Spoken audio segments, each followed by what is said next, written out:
The Indian Coast Guard is hailing its efforts in what it calls a prompt and swift search and rescue (SAR) mission, saving the lives of 15 Syrian seafarers after they abandoned their sinking cargo ship.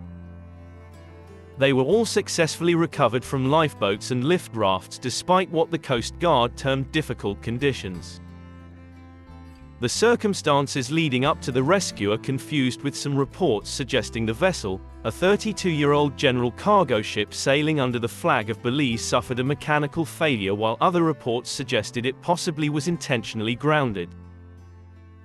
The Indian Coast Guard reported receiving a distress call on June 21, with the crew telling them that they were preparing to abandon the vessel named Princess Miral.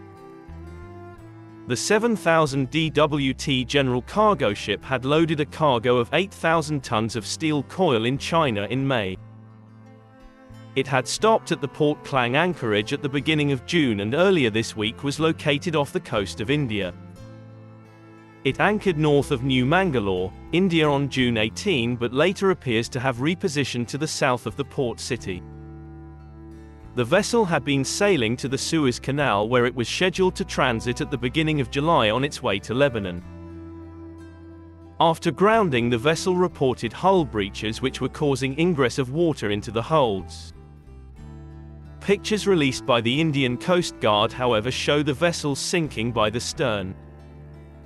Commander S.B. Venkatesh of the Indian Coast Guard told the Times of India, "In my 30-plus years in service, this was the darndest mission undertaken in rescuing mariners."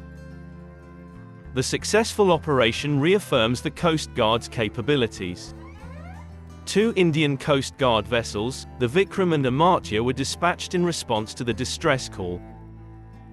The crew was rescued from the boats and transferred to shore, where they are currently being interviewed to determine more of the circumstances leading up to the emergency. It is unclear if the vessel remains afloat on a reef or if it went down after the rescue.